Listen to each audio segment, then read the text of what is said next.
Hello students, उम्मीद करता हूँ आप रोजाना स्टडी का टाइम निकाल रहे होगे। देखो, पीजीटी का एग्जाम अब दूर है नहीं, तो हम यहाँ पर कुछ राइटर्स को स्टडी करेंगे।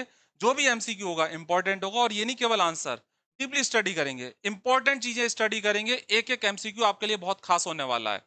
तो शुरू करते हैं। सेट थर्ड, ये मान के चलो मैं जल्दी जल्दी कराऊंगा। स्पीड थोड़ी जल्दी रहेगी क्योंकि अब टाइम जो है ज्यादा नहीं बचा है। टाइम बर्बाद करना बेकार है। First question, What was the original surname of American writer? एक अमेरिकन राइटर का ओरिजिनल सरनेम क्या है? विलियम, जिनका नाम है, who later became known as, जो बाद में जाने गए William Faulkner, due to a typist error. ऐसा है, विलियम फॉकनर जो है, इनका सरनेम फॉकनर हमें पता है, ये ओरिजिनल इनका सरनेम नहीं है। टाइपिस्ट ने गड़बड़ कर दी थी इनके नाम की स्पेलिंग में, सरनेम में। जब इनसे कहा गया कि भाई अब सही कर लो, तो इन्होंने मना कर दिया, कोई फर्क नहीं पड़ रहा, ये भी ठीक है फॉकनर। तो इनका ओरिजिनल सरनेम क्या है जो इनके पेरेंट्स से चला आ रहा था? FALK वाला, FAULK वाला, या ये वाला, या ये वाला? कौन सा इसमें सही है? सीधा आंसर है FALK, फॉकनर। ये इनका ओरिजिनल सरनेम है, लेकिन टाइपिस्ट की मिस्टेक की वजह से इनका सरनेम ये वाला पड़ गया। जल्दी से विलियम फॉकनर के बारे में कुछ चीजें जान लेते हैं। विलियम फॉकनर जो है अमेरिकन राइटर थे, और इन्होंने कई सारे काम करे। बुक स्टोर क्लर्क के तौर पे काम करा, कारपेंटर, पोस्ट मास्टर के तौर पे भी काम करा, बाद में वहां से रिजाइन दे दिया। शुरुआत इन्होंने करी पोएट्री से लिखने की। ठीक है, जब पोएट्री में लिखते थे तो इनका लिखने का स्टाइल जो होता था वो था विक्टोरियन। कहानी बिल्कुल सीधी सीधी होती थी पोएट्री में, जैसे टेनिसन ने लिखी। बाद में इन्होंने प्रोज लिखना शुरू करी। प्रोज में खासकर हम बात करें तो नॉवल। नॉवल जब इन्होंने लिखना शुरू करे तो इनका स्टाइल बदल गया लिखने का, इन्होंने मॉडर्निस्ट स्टाइल अपना लिया, एवागार्ड। ठीक है, कहानी नॉन लीनियर जाने लगी, आगे पीछे बढ़ रही है, नरेटर भी एक से ज्यादा हो गए, दो दो तीन तीन चार चार नरेटर हो रहे हैं, तो इन्होंने एक्सपेरिमेंट करने शुरू करे। पहला नॉवल जो था इनका था सोल्जर्स पे, इनका पहला नॉवल था। और इन्होंने जो इनके नॉवल है वो उनकी कहानी जनरली एक फिक्शनल टाउन में सेट होती है। मिसिसिपी अमेरिका में एक जगह है, ये रियल में जगह है मिसिसिपी। वहां पे एक फिक्शनल टाउन की इन्होंने कल्पना करी, योकनाफा काउंटी। यहाँ पर कहानी इनकी जनरली सेट होती है। आगे बढ़ते हैं। The total span of Shelley's life was about, शैली लाइफ का लाइफ स्पैन कितना था? देखो, एक चीज मैं आपको बताऊं, जो राइटर्स आपके आने हैं उनका लाइफ जो है, लाइफ स्पैन या उनकी डेट ऑफ बर्थ और डेथ, उसको आप एक पेपर पे नोट कर लो, और क्रोनोलॉजिकली नोट कर लो। उसे एग्जाम से एक दिन पहले ध्यान रख पढ़ लेना, और एग्जाम वाले दिन बस थोड़ा सा देख लेना। क्योंकि अक्सर ये दिक्कत हो जाती है, जो टाइम वाली जो चीज होती है वो अक्सर मिल जाती है। मेरा तरीका, सबका अपना अपना तरीका, मैं अपना तरीका क्या रखता था कि एग्जाम से पहले बस एक बार देख लिया इनकी डेट ऑफ बर्थ और इनकी डेथ की डेट क्या है, क्योंकि वो कई बार कंफ्यूजन वाली मिस्टेक होने के चांसेस होते हैं। तो शैली का लाइफ स्पैन कितना रहा? राउंड फिगर में कितना रहा? 30 ईयर्स। शैली की बात करें, शैली जो थे दुबले पतले थे, लेकिन क्रांतिकारी थे, गुस्सेले थे। देखो, बहादुरी जो होती है वो कभी भी ये नहीं हट्टे कट्टे से होती है। हट्टा कट्टे आदमी को देखकर हमें डर जरूर लग सकता है, लेकिन बहादुरी जो होती है वो आदमी कैसा है उसके ऊपर डिपेंड करता है। शैली पतले दुबले थे, लेकिन अगर कोई गलत चीज को देखते थे तो इनको गुस्सा आ जाता था, रिवोल्टिंग किस्म के थे। इन्होंने जो भी सामाजिक बंधन थे, इंस्टीट्यूशन, क्रिश्चियनिटी की जो खराब चीजें थी उनको क्रिटिसाइज करा, इन्हें निकाल भी दिया गया कॉलेज से इस वजह से। तो शैली का एक क्रांतिकारी जीवन रहा। शैली की बात करें तो इन्होंने दो शादियां करी। पहली शादी भी इन्होंने जो था भाग कर करी, सबकी मर्जी के खिलाफ, हैरियट। लेकिन ये असफल रही। बाद में इन्होंने शादी करी मैरी गॉडविन से। देखो, गॉडविन सरनेम जाना माना है, गॉडविन, मैरी गॉडविन के पिता जो थे वो जाने माने फिलोसफर थे, खुद मदर एक राइटर थी बहुत बड़ी। मैरी गॉडविन से शादी हुई। जब शादी मैरी गॉडविन से हो गई तो उसके बाद में जो फर्स्ट वाइफ थी हैरियट, उसने डूब कर जान दे दी। ठीक है, परेशान थी, डूब कर जान दे दी हैरियट ने। हैरियट ने जब डूब कर जान दे दी, शादी हो कर ली थी मैं शैली ने मैरी गॉडविन से, बाद में खुद शैली की जो जान गई, डेथ हुई, वो भी डूबने से हुई है। ठीक है, तो first wife Harriet, second wife जो थी वो मैरी गॉडविन। आगे बढ़ते हैं हम। हु कॉल्ड शैली, किसने शैली को कहा था? ठीक है, एन इनअफेक्चुअल एंजल, एक प्रभावहीन, असरहीन देवदूत, बीटिंग, जो मार रहा है, इन द वर्ल्ड, खाली, लुमिनस विंग्स, अपने चमकते हुए पंख व्यर्थ में मार रहा है। किसने कहा था शैली को एन इनफेक्चुअल एंजल, एक प्रभावहीन असरहीन देवदूत जो अपने पंखों को, चमकते हुए पंखों को खाली मूली में मार रहा है? तो किसने कहा था? John Ruskin, Matthew Arnold, Charles Lamb, Hazlitt. देखो कोई ऐसा ही होगा जो बहुत जाना माना व्यक्ति हो, ठीक है, जिसको काफी नॉलेज हो। तो कौन सा हो सकता है इसमें क्रिटिक के तौर पे? Matthew Arnold. मैथ्यू आर्नोल्ड ने कहा था कि शैली जो है वो अप्रभावहीन एंजिल है। अब आखिर ऐसा क्यों कहा? ये सिंपल सी चीज है, शैली एक क्रांतिकारी थे, जो उन्होंने सोसाइटी की कल्पना करते थे, जो बात करते थे अपने पोम्स, वो ऐसी सोसाइटी करते थे जिसमें लोगों को दिक्कत ना हो। एक तरह से कह सकते हैं रोमांटिक विजन, जो संभव ही नहीं है। कई बार उनके पोम्स को पढ़ो तो लगता है कि वो किसी और जगह की कल्पना कर रहे हैं जहां पे सब कुछ ऐसा होगा बढ़िया। एक रोमांटिक विजन था। तो इस चीज को संभव तो करा नहीं जा सकता रियलिटी में, तो इस चीज को पढ़कर बाद में मैथ्यू आर्नोल्ड ने कहा कि ऐसा लगता है बहुत बढ़िया एंजिल कहा। एंजिल होता बहुत बढ़िया कहा एंजिल शैली को, लेकिन एक ऐसा एंजिल है जो व्यर्थ की बातें कर रहा है, क्योंकि ये संभव ही नहीं है। उनकी पोम्स में जो उन्होंने बातें कही है ये संभव नहीं है, ये रोमांटिक विजन लग रहा है। आगे बढ़ते हैं। हु रोट, किसने लिखा टेल्स फ्रॉम शेक्सपियर? अब देखो टेल्स फ्रॉम शेक्सपियर किसने लिखा, कई बार ये पूछ लिया था, आपको पता भी होने चाहिए ये वर्क किस किसने लिखे। चार नाम दे दिए, पता लगा उसमें से कौन सा नाम होगा। तो Charles Dickens, Mary and Charles Lamb, William Wordsworth या फिर सैमुअल टेलर कॉलेज। देखो इसमें बात करें टेल्स फ्रॉम शेक्सपियर, तो इसमें शेक्सपियर के जो ड्रामास थे उनको एक साथ कंपाइल करके लिखा गया था, और ये किसने करा था? दो जनों ने करा था, चार्ल्स लैम्ब और उनकी सिस्टर मैरी ने। ठीक है, थोड़ा सा यहाँ पे अब हम देखेंगे कि इन्होंने साथ में मिलकर कौन कौन से वर्क को करा था। ठीक है, बात करें, कुछ चीजें आपको थोड़ा मोटा मोटा ध्यान रखनी है, उनकी कहानी नहीं, केवल क्या लिखा था। जैसे चार्ल्स लैम्ब ने लिखा था जॉन वुडविल, एक ट्रेजेडी है जॉन वुडविल, ध्यान रखना चार्ल्स लैम्ब ने जॉन वुडविल लिखा था। इसके अलावा उन्होंने एक नोवेला, नोवेला होता है छोटा सा नॉवल, लिखा था रोजामेंड ग्रे। बस ध्यान रखना grey, grey grey grey, Charles lamb ने जो है ग्रे, रोजामेंड ग्रे लिखा था। बाद में ऐसा था, चार्ल्स लैम्ब और इनकी सिस्टर से मिलने आए विलियम गॉडविन। गॉडविन ने कहा कि भाई मेरी एक लाइब्रेरी है, लाइब्रेरी में बच्चे पढ़ने आते हैं, लेकिन उसमें जो ड्रामाज हैं शेक्सपियर के वो काफ़ी हैवी हैं। मैं चाहता हूँ आप उन ड्रामाज को छोटा करो और बच्चे उसे आसानी से पढ़ लें। दोनों ने मिलकर, भाई बहन ने मिलकर, पूरे जो शेक्सपियर के सारे प्लेज नहीं, जो मेन शेक्सपियर के प्ले थे उनको शॉर्ट में लिखा, टेल्स फ्रॉम शेक्सपियर। तो कॉमेडी और ट्रेजेडी दोनों को मिला के लिखा, छोटी छोटी कहानियां लिख दी साथ में एक पूरी बुक में, जिससे बच्चे आसानी से पढ़ सकें और एंजॉय कर सकें। तो दोनों ने मिलकर लिखा था। आगे बढ़ते हम, इसे एक बार देख लो चाहे। आगे, Adonis is a pastoral elegy. Adonis एक पेस्टोरल एलिजी है, ग्रामीण जीवन की एक कहानी है, एलिजी दुख भरा गीत। Return on the death of, किसकी डेथ पे लिखी गई थी? Byron, Scott, Keats, Southey. किसकी डेथ पे लिखी गई थी? किसने लिखी थी ये पता होना चाहिए। शैली ने लिखी थी। किसके डेथ पे लिखी थी? कीट्स की डेथ पे लिखी थी। कीट्स की डेथ पे लिखी थी, उसका पूरा नाम था एडोनिस एन एलेजी, एक शोक गीत on the death of John Keats. खुद टाइटल में था, सब टाइटल में, जॉन कीट्स की डेथ पर। जॉन कीट्स को क्या कहा था? Author of Endymion. John Keats जो एंडीमैन का ऑथर है, हाइपीरियन का ऑथर है, ईटीसी, ये पूरा नाम उन्होंने दिया था। पेस्टोरल एलेजी है 55, इसमें स्पेंसरियन स्टेंजा बहुत लेंदी है। 55 स्पेंसरियन स्टेंजा है, 9 लाइंस का स्पेंसरियन स्टेंजा होता है, 55 है।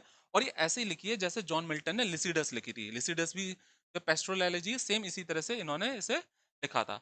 अब मोटा मोटा जरा एक बार देखते हैं एडोनिस के बारे में। देखो एडोनिस जो नाम है वो कहाँ से लिया है? ग्रीक मिथोलॉजी में एक खूबसूरत लड़का नाम है एडोनिस, जिसकी डेथ हो जाती है जल्दी। ठीक है, और उसके ऊपर काफी सारा कुछ ग्रीक मिथोलॉजी में हमें पता लगता है। तो एक ग्रीक मिथोलॉजी से करेक्टर लिया शैली ने, एडोनिस।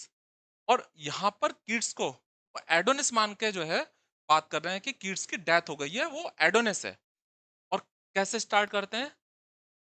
शैली कहते हैं यूरेनिया, यूरेनिया जो है वो गॉडेस है एस्ट्रोनॉमी, ज्योतिष विद्या और डिवाइन इंस्पिरेशन, पोएट्री की देवी है यूरेनिया। उसको संबोधित करते हुए कहते हैं यूरेनिया तुम कीट्स की मदर हो। कीट्स की नहीं, एडोनिस। एडोनिस कौन है? कीट्स। यूरेनिया तुम एडोनिस की मदर हो, और देखो तुम्हारा जो एडोनिस है, एडोनिस माने अब कीट्स, जो तुम्हारा एडोनिस है, कीट्स है, उसकी डेथ हो गई है। तो संबोधित करा है यूरेनिया को, यूरेनिया को मदर माना है एडोनिस का, और एडोनिस कौन है? कीट्स। आगे बढ़ते हैं हम। अच्छा एक चीज और रह गई, ऐसा था शैली को ऐसा लगा कि कीट्स की जो डेथ हुई है, वो एक मैगजीन थी उसमें काफी कीट्स के वर्क को क्रिटिसाइज करा गया था क्वार्टरली रिव्यू में। तो ऐसा लगा शैली को कि शायद काफी ज्यादा क्रिटिसाइज करा है और इस क्रिटिसिज्म को कीट्स झेल नहीं पाए, इस वजह से उनकी डेथ हो गई, क्वार्टरली रिव्यू। लेकिन जब उन्होंने पूरा ये लिख लिया एडोनिस, उसके बाद में उन्हें रियलिटी में पता लगा कि आखिर किड्स की डेथ का कारण बीमारी थी, कोई क्वार्टरली मैगजीन में का जो कारण था वो नहीं था। लेकिन एक अच्छी उन्होंने एक पेस्टोरल एलिजी लिखी थी। आगे बढ़ते हैं हम, इसे देखिए जरा आगे। Shelley's defence of poetry is a rejoinder to. Shelley defence of poetry जो है वो रिजॉइंडर है टू। देखो शैली ने लिखा था defence of poetry, defence of poetry लिखी थी। अब ये रिजॉइंडर, रिजॉइंडर क्या होता है? रिजॉइंडर होता है जब आप जवाब में जो है कोई चीज लिखो। रिजॉइंडर ये वर्ड ध्यान रखने हैं आपको। A quick and often angry और ह्यूमरस आंसर, जब आप कोई किसी को आंसर दो, जल्दी से कोई आंसर दो, चाहे वो गुस्से में दो या कॉमेडी में दो, जल्दी से आंसर दो, तो रिजॉइंडर होता है। तो क्या था, शैली ने डिफेंस ऑफ पोइट्री लिखा था, किसके जवाब में लिखा था? एक ऐसे व्यक्ति थे, क्रिटिक थे, जिन्होंने प्रश्न उठाए थे पोइट्री के ऊपर। कौन थे वो? लव पीकॉक थे, बायरन थे, सिडनी थे, या इनमें कोई नहीं है? बात करें तो खुद शैली के दोस्त थे Love Peacock. Thomas Love Peacock ने लिखी थी the four ages of poetry, the four ages of poetry लिखी थी। और इसके जवाब में जो है शैली ने लिखा था the defence of poetry, a defence of poetry. अच्छा, थोड़ा सा देखते हैं, सर फिलिप सिडनी ने लिखा था अपोलॉजी ऑफ फॉर पोएट्री। ऐसा है, समय समय पर पोएट्री को काफी क्रिटिसाइज करा जाता रहा है। खुद सिडनी के समय पोएट्री को क्रिटिसाइज करा गया कि पोएट्री जो है ये बंडल है झूठ का, लाइज ऑफ बंडल, ठीक है, झूठ का बंडल है। तो सिडनी थे, उन्होंने जवाब दिया एन एपोलॉजी फॉर पोएट्री में। उसी तरह से शैली के समय में भी जो इनके दोस्त थे थॉमस लव पीकॉक, इन्होंने लिखा था फोर एजेस ऑफ पोएट्री।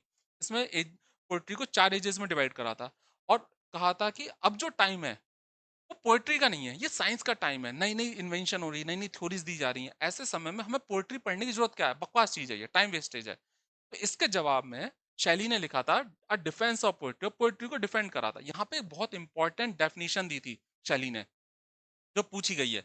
शैली ने क्या कहा था इसमें? पहले तो शुरुआत करते हैं, आई मिस्ट्रेस यूरेनिया, यूरेनिया पोएट्री को जो है, जो पोएट्री की देवी है, ठीक है, एस्ट्रोनॉमिक देवी है, उसको संबोधित करते हुए कहते हैं। और बाद में एक इंपॉर्टेंट लाइन कहते हैं, पोएट्स आर द, पोएट्स जो हैं वो अनएक्नॉलेज्ड, उन्हें स्वीकार नहीं करा जाता, लेकिन वो लेजिस्लेचर्स हैं वर्ड के, संसार के लेजिस्लेचर्स हैं, संसार को बनाने वाले हैं पोएट्स, लेकिन उन्हें स्वीकार नहीं करा जाता। तो जो पोएट्स बातें करते हैं बड़ी बड़ी, उनके आधार पर ही कई चीजें बनकर आई हैं, क्योंकि उनको हम पढ़ते हैं और हमारे दिमाग में वो चीजें बैठती हैं कि हमें ऐसा करना है।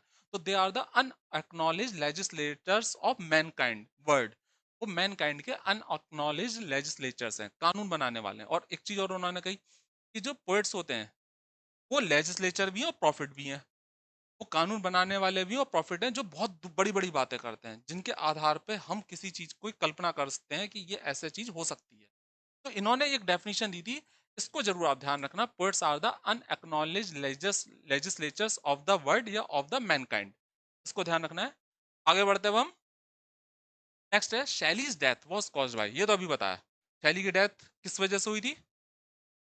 कंजम्पशन की वजह से, फाइटिंग की वजह से, पॉइजनिंग की वजह से, ड्राउनिंग की वजह से। इनकी फर्स्ट वाइफ हैरियट की डेथ डूबने से हुई थी, उसने सुसाइड करा था, लेकिन इन्होंने सुसाइड नहीं करा था, इनकी डूबने से डेथ हुई थी। ऐसा था, ये जा रहे थे और एक नाव में या जहाज के, डॉन जुआन, डॉन जुआन खुद एक वर्कर, डॉन जुआन में जा रहे थे, ठीक है, जहाज में। तूफान आया, तूफान में इनकी डूबने से डेथ हो गई, इनकी बॉडी मिल गई। बाद में इनको जो है जलाया गया, इनको जलाया गया, ध्यान रखना, इनको जलाया गया, और प्रोटेस्टेंट सिमेट्री ऑफ रोम में, और वहां पर इनका जो जला के जो राख थी उसे दफना दिया गया, ठीक है।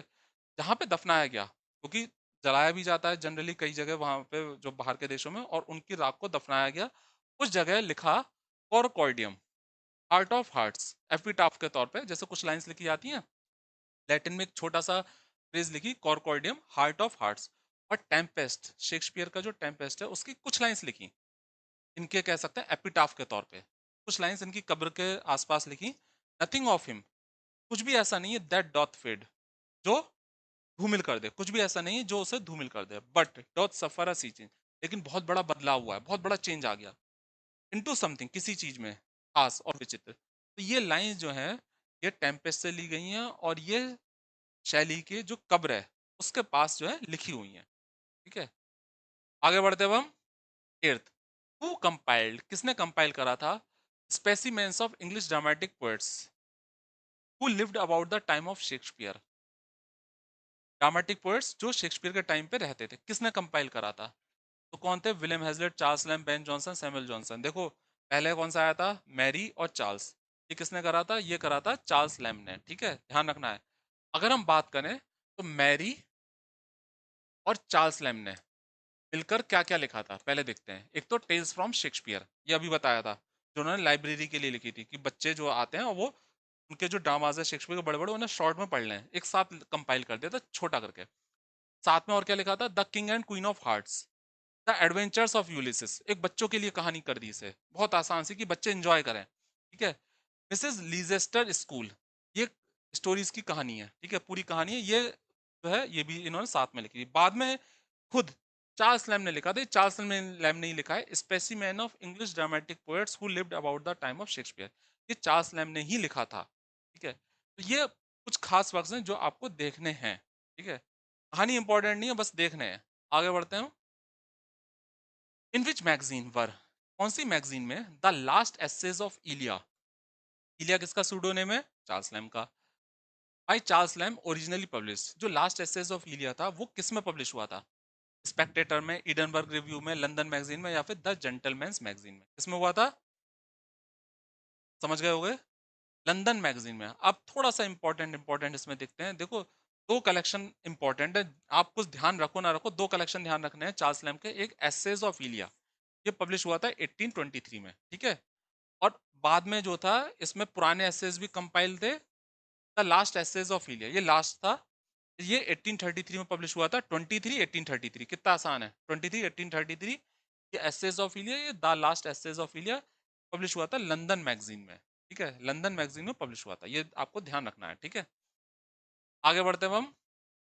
10th, about whom is it said, किसके बारे में कहा जाता है? That whenever he laughed, जब कभी वो हंसा, ही डिड, वो हंसा, only to save himself from weeping, केवल अपने आप को रोने से बचाने के लिए। ऐसा कौन सा राइटर है जिसकी लाइफ में काफी ज्यादा दुख था और अपने आंसू छिपाने के लिए वो हंसा, अपने वर्क में उसने ह्यूमर क्रिएट करा? तो कौन था वो? बहुत आसान सा आंसर है, Wordsworth, Charles Lamb, Samuel Taylor, Thomas De Quincey. तो वो थे चार्ल्स लैम्ब। चार्ल्स लैम्ब की बात करें तो चार्ल्स लैम्ब के वर्क्स में, एसेज में, हमें ऑटोबायोग्राफिकल एलिमेंट मिलता है। अपनी सिस्टर, उनकी खुद चार्ल्स लैम्ब को जो था मैडनेस के फिट पड़ते थे, सिस्टर को भी मैडनेस के फिट पड़ते थे। पागलपन में सिस्टर ने जो था मदर का मार दिया। तो सिस्टर की सेवा में उन्होंने शादी नहीं करी, कल्पना करते थे कि मेरे बच्चे हैं, और अपने पैथोस, दुख को छिपाने के लिए उन्होंने अपने वर्क में ह्यूमर का यूज करा। तो ह्यूमर और पैथोस को दोनों को मिक्स कर दिया। ठीक है, ह्यूमर पैथोस को मिक्स कर दिया। और जो इनकी ऑटोबायोग्राफिकल एलिमेंट मिलता है हमें, इनके जो इनके एसेज हैं, उनमें एक दिक्कत होती है कि कहाँ पे फिक्शन, कल्पना, और कहाँ पे रियलिटी है, ये पता नहीं लगता।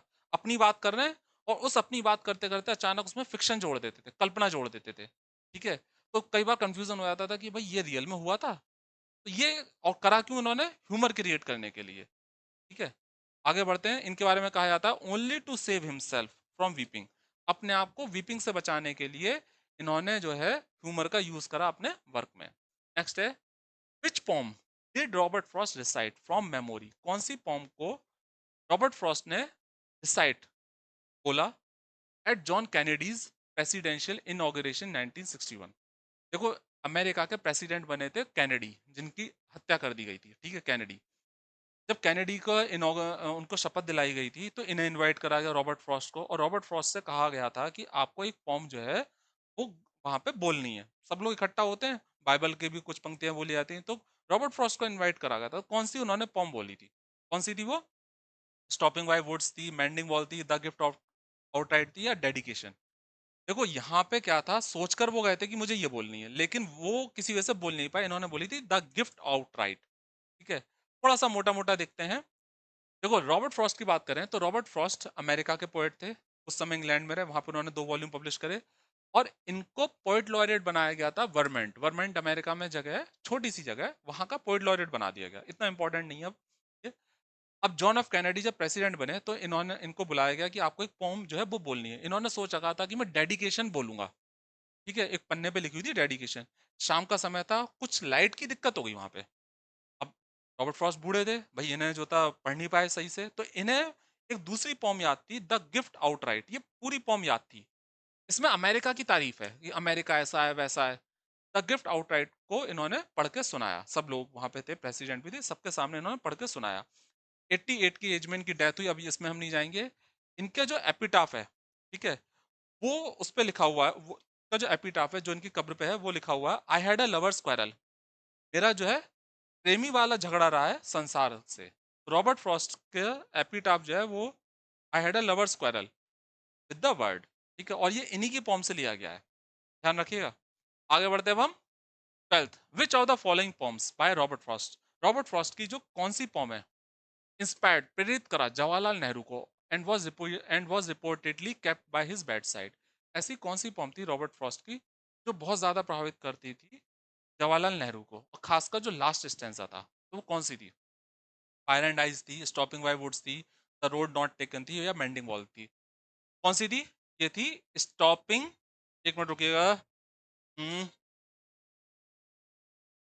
स्टॉपिंग बाय वुड्स, ये इनकी पॉम जो थी खास प्रेरणादायक पॉम है, और इस पॉम ने प्रभावित करा था जवाहरलाल नेहरू को।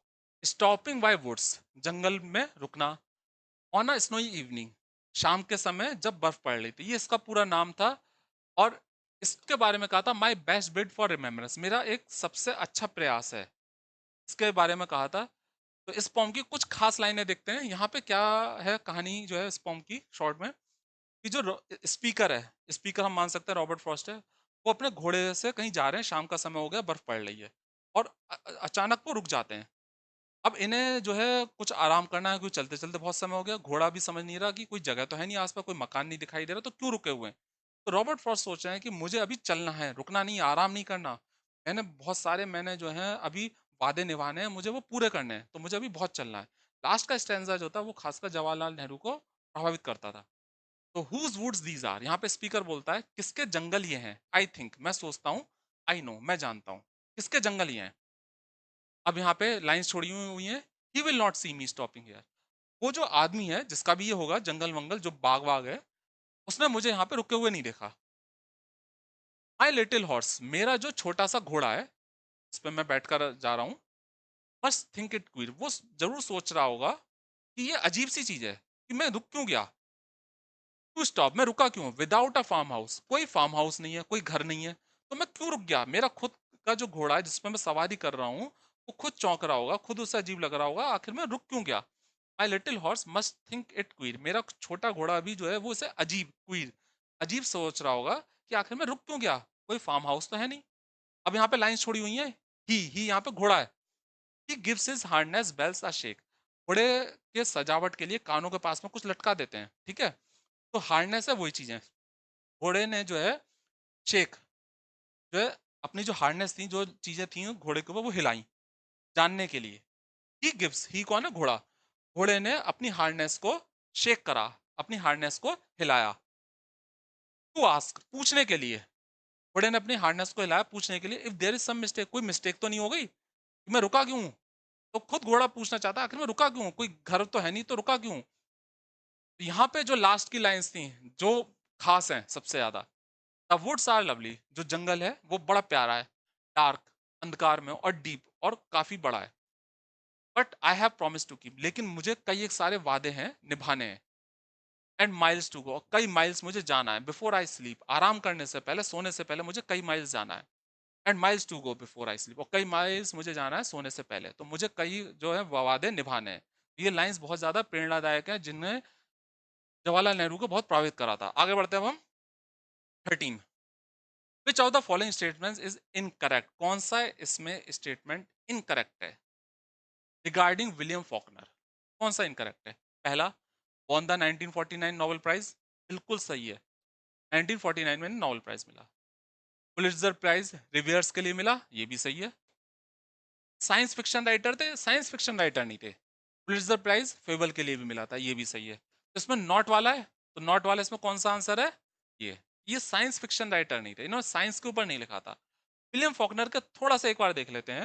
वैसे मैंने बताया हुआ है 1949 में इनको दो पुलिट्जर प्राइज मिले थे, एक फेबल और एक द रिवियर्स के ऊपर, ये इनके दो पुलिट्जर प्राइज मिले थे। नोबेल प्राइज इन्हें 1949 में मिला, लेकिन अवार्ड सेरेमनी 1950 में हुई। वो ऐसा था, 1948 का किसे मिला था?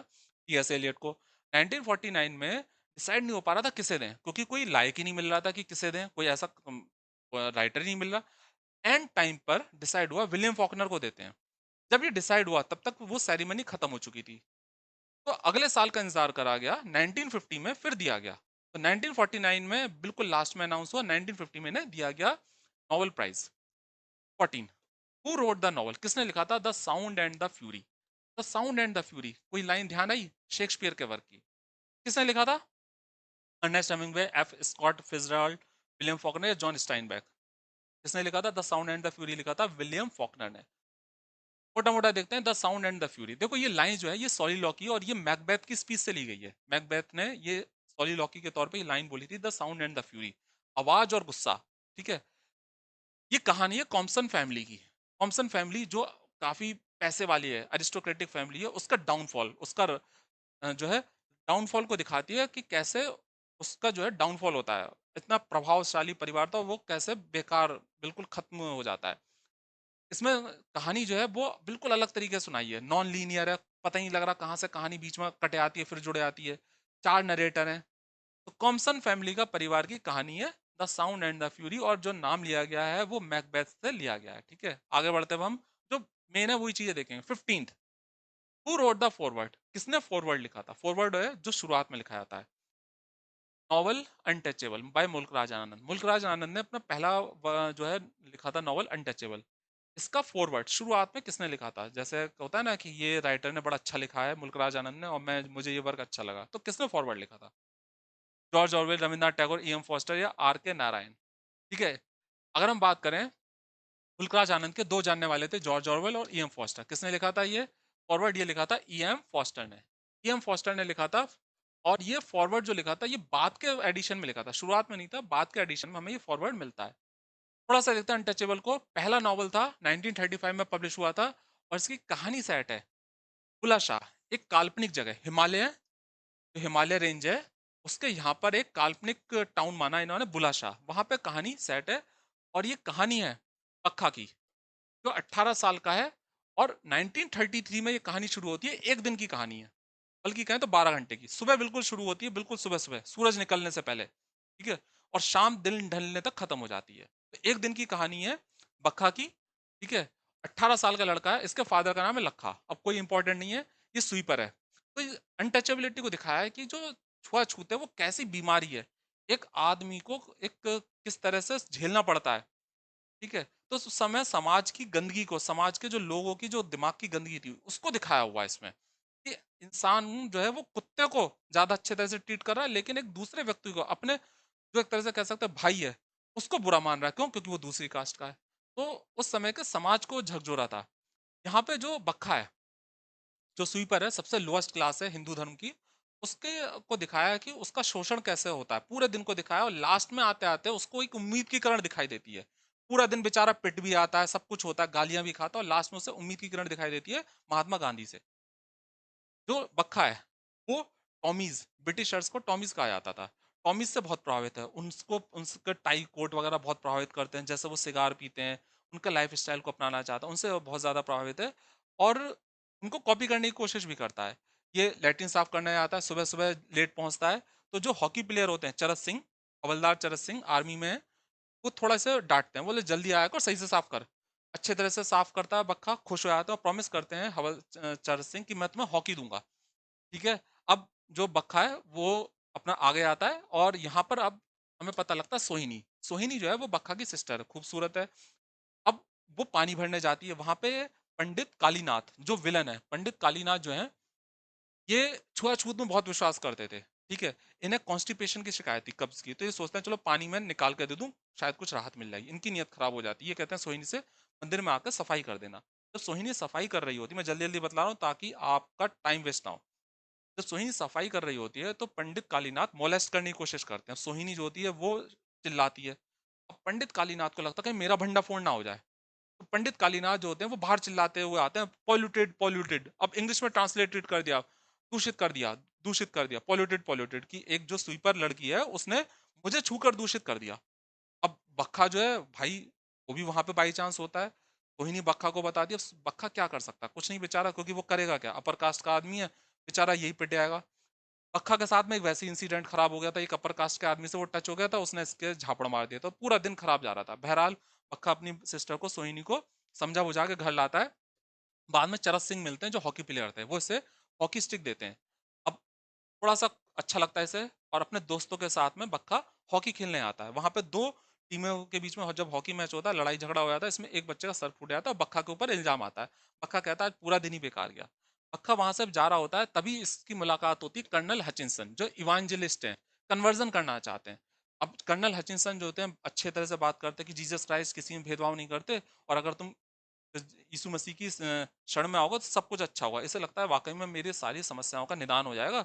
लेकिन इसी बीच में इनकी वाइफ आ जाती है। इसकी वाइफ जो है कर्नल हचिंसन की, वो उल्टा सीधा कहती है बक्का को। बक्का को समझ में आ जाता है कि जो मेरी समस्या है वो कन्वर्जन से हल नहीं होगी। कुछ समय के लिए मुझे लग सकता है, लेकिन कन्वर्जन इसका परमानेंट सॉल्यूशन नहीं। कुछ उसे लगता है कि बात तो वही हो गई, जो हस्बैंड है वो अच्छे तरह से बात करा, वाइफ ने फिर डांट दिया। जब ये वापस जा रहा होता है तो देखता है शाम का समय है और भीड़ लगी पड़ी है, और भीड़ में सभी लोग हैं, हाई कास्ट भी है, लोअर कास्ट भी हो, और महात्मा गांधी इनके गांव में आए हुए हैं, टाउन में, बुलाशाह में। महात्मा गांधी स्पीच दे रहे हैं। महात्मा गांधी कह रहे हैं कि जो कास्टिज्म है ये हिंदू सोसाइटी पे कलंक है। अब यहाँ पे वो सुनता है महात्मा गांधी से, जब वो सुन रहा होता है उसी बीच में इसे इकबाल सारा इकबाल नाथ सारासर से मिलता है। ये पोएट है। अब देखो, नाम हिंदू भी आ गया, मुस्लिम भी आ गया, इकबाल नाथ सारासर। इनको सुनता है। इकबाल नाथ सारासर जो होते हैं ये गांधी जी के एक तरह से कह सकते हो फॉलोअर हैं। ये गांधी जी के बारे में बताते हैं कि गांधी जी जो हैं वो चाहते हैं कि जो ये कास्टिज्म है ये खत्म हो। और यहाँ पे इकबाल नाथ सर जो है बात करता है कि फ्लश सिस्टम अपनाना होगा, मॉडर्निज्म को अपनाना होगा। फ्लश सिस्टम जब आएगा तो क्या होगा, स्वीपर जो होते हैं जो ये काम करते हैं मैला उठाने का, ये खत्म हो जाएगा तब। तो फ्लश सिस्टम मॉडर्निज्म के जरिए हम इस छुआछूत को खत्म कर सकते हैं। लास्ट में बक्का को एक उम्मीद की किरण दिखाई देती है कि गांधी जी की बातों में उससे अच्छा लगता है और मानता है वो। आई शैल गो, मैं जाऊंगा और अपने फादर से कहूंगा कि गांधी जी ने क्या बताया। पूरा दिन खराब गया, लेकिन आखिर में जाके उसे उम्मीद की किरण दिखाई देती है। तो खुद गांधी जी इसमें करेक्टर के तौर पर हमें मिलते हैं, जो वहां पे स्पीच दे रहे हैं खुला शाम में। आगे बढ़ते हैं अब हम। At what age does Munnoo die in Coolie. Mulkraj Anand ने कुली लिखा था, तो मुन्नू जो है किस उम्र में उसकी डेथ होती है? 10 साल, 12 साल, 15 साल, 18 साल? 15 साल। देखो, मुन्नू की कहानी एक अनाथ लड़के की कहानी, सेकंड नॉवल है, 1936 में पब्लिश हुआ था। मुन्नू 14 साल का लड़का है, अनाथ बच्चा है बेचारा। और 15 साल में उसकी पूरी लाइफ हिस्ट्री को दिखाया है कि बेचारा 1 साल के अंदर कितनी मेहनत करता है और लास्ट में आकर उसकी डेथ हो जाती है। तो एक दिखाया कि कैसे एक बच्चा के साथ में क्या व्यवहार कराता है उस समय का समाज। मुन्नू की बात करते हैं। मुन्नू अनाथ लड़का है, अपने चाचा चाची के यहाँ रहता है। ठीक है, बिलासपुर एक काल्पनिक जगह, वहां पे रहता है। चाचा चाची जो होते हैं वो किसी और के यहाँ दे देते हैं, बोले वहां पे जाकर नौकर का काम करो। और वहां पे भी इसके साथ में बुरा व्यवहार होता है, वहां से ही भाग जाता है। ठीक है, वहां से भागकर ये प्रभु दयाल के अचार की फैक्ट्री में काम करता है। पिकल पिकल अचार की फैक्ट्री में काम करता है, लेकिन वो अचार की फैक्ट्री में घाटा हो जाता है, तो ये बेसहारा हो जाता है। कुली का काम करता है। अब इस बीच में कुली का काम करने के बाद में ये बॉम्बे पहुंच जाता है। बॉम्बे में मिल होती है, कॉटन मिल, कपड़े बनाने वाली। वहां पे ये काम करता है कुली का। वहां पे इसका लड़ाई किसी से, वो कोई से पीट देता है, क्योंकि दुबला पतला था बेचारा, कोई से पीट देता है। ठीक है, अब किसी तरह से कम्युनल राइट्स भी होते हैं, उससे भी बचता है। अब वहां पे भी हड़ताल हो जाती है बॉम्बे की मिल में। फिर वो बेचारा परेशान हो जाता है, वर्क है नहीं, खाने को कहाँ जाए। अब इसी बीच में जब ये परेशान जा रहा होता है तो इसकी टक्कर हो जाती है मिसेज मैन वेरिंग, एक अंग्रेज होती है, उनकी कार से टक्कर हो जाती है। मिसेज मैन वेरिंग को दया आ जाती है, क्योंकि मुन्नू जो होता है बड़ा मेहनती किस्म का बच्चा है। उसकी थोड़ी केयर करती हैं, उसके जो होता है दवाई ववाई लगवाती हैं, तो मुन्नू खुद ही अपना काम करना शुरू कर देता है, मदद करना शुरू करता है। तो अच्छा लगता है मिसेस हचिंसन को। और कहती हैं कि तुम जो है शिमला चलो मेरे साथ में, वहां पे तुम्हें काम मिल जाएगा। तो जो मुन्नू की कहानी है, वो बिलासपुर में शुरू हुई। ठीक है, बाद में मेन बॉम्बे में पहुंचा वो, और बॉम्बे से अब पहुंचा शिमला में। शिमला में पहुंचता है, वहां पे थोड़ा काम करता है, लेकिन बीमार पड़ जाता है टीबी से, ट्यूबरक्लोसिस। उस समय ट्यूबरक्लोसिस का कोई इलाज नहीं था। ट्यूबरक्लोसिस से बीमार पड़ जाता है, और बेचारे जो है खूब मेहनत जो करी थी इसने, सब बेकार हो जाती है, और 15 साल में इसकी डेथ हो जाती है। तो 14 साल में कहानी शुरू होती है, और 15 साल में डेथ हो जाती है मुन्नू की। नेक्स्ट है, who is described bye Matthew Arnold. Matthew Arnold ने किसे कहा था एनचेंटिंगली एंड एबेंडेंटली सेंसुअस? किसको कहा था बहुत ज्यादा सेंसुअस, एनचेंटिंगली आकर्षक रूप से, और बहुत ज्यादा जो है सेंसुअस? किसको कहा था? सेंसुअस माने जो सेंसेस को प्रभावित करे, हमारी जो 5 सेंसेस है, पांचों इंद्रियों को, प्रभावित करे, तो कौन था वो? William Wordsworth, John Keats, Samuel Taylor Coleridge या लॉर्ड बायरन? कौन था वो? पता होगा, जॉन कीट्स। अगर जॉन कीट्स की बात करें तो देखो, जॉन कीट्स की पोम में हमें पूरी एक इमेज मिलेगी जो पांचों सेंसेस हैं, जैसे टच, ठीक है, टेस्ट, स्माइल, ठीक है, और अगर बात करें